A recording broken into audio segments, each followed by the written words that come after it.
আসসালামু আলাইকুম। আশা করি সবাই ভালো আছেন। আলহামদুলিল্লাহ আমিও আছি। তবে ভালো নেই কোনো রকম।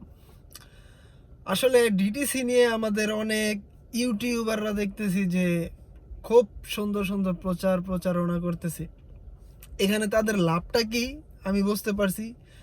এইখানে এসে মানুষের কাছে ভালো কিছু দেখানোর চেষ্টা করতেছে। তো এতে করে তার লাভ হইতেছে, সে তার মাধ্যমে কিছু লোক আনতে পারতেছে। ওইখান থেকে কিছু টাকা খাইতেছে, এটাই হচ্ছে তার প্রফিট। কিন্তু বিশ্বাস করেন ভাই, বর্তমানে যে সিচুয়েশন, আমি বলবো না যে ডিটিসি খারাপ বা এটা বলার অধিকারও আমার নাই। একটা কথা আছে না, যে বাড়ির নুন খাই সে বাড়ির গুণ গাইতে হয়। তো আমি আসলে ভালো আছি না খারাপ আছি সেটা বলার অধিকার আমার আছে। যদি আমি আমার ব্যক্তিগত ওপিনিয়ন থেকে বলতে চাই, যদি সৎ এবং সত্যভাবে বলতে চাই, তাহলে আমি ভালো নাই। কীভাবে ভালো নাই? বর্তমানে যে পরিস্থিতি, অনেকেই অনেক ভালো কাজ করে, আবার অনেকেই অনেক খারাপ কাজ করে। তো আলহামদুলিল্লাহ মাঝে মধ্যে আমি অনেক ভালো কাজ করে ফেলি, আবার মাঝে মধ্যে আমার দিন অনেক খারাপ যায়। তো এইভাবে যদি যায়, এটা হচ্ছে কমিশনের চাকরি। কমিশনের চাকরিটা একদিন যদি ভালো যায়, আরেকদিন যদি খারাপ যায়, তাহলে আপনার পুরো মাসের টার্গেটটাই খারাপ হয়ে যায়। সাপোজ আপনি যদি 25 দিন ভালো কাজ করেন এবং 5 দিন আপনি সমস্যায় পড়বেনই 100%। তো এই সমস্যার কারণে আপনার যদি 35 থাকে, তাহলে নেমে আসবে 30%-এ বা তার কম।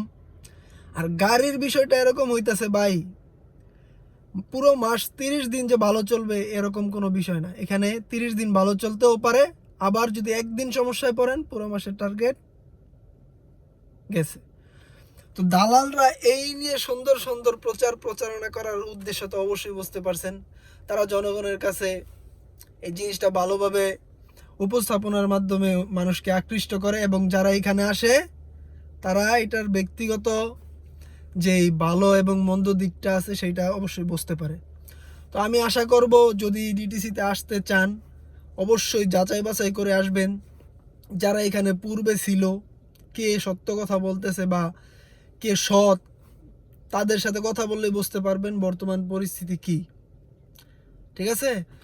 তো আপনারা যদি ডিটিসি সম্পর্কে বিস্তারিত জানতে চান, অবশ্যই অবশ্যই আমার সাথে বা আমাদের বড় ভাই ব্রাদারদের সাথে যারা যোগাযোগ করতে চান করবেন। আসা এবং না আসা আপনার দায়িত্ব, কিন্তু এইখানে সৎ এবং সঠিক যে পরামর্শটা দেওয়ার দায়িত্ব আমার। ধন্যবাদ, সবাই ভালো থাকবেন। সালাম আলাইকুম।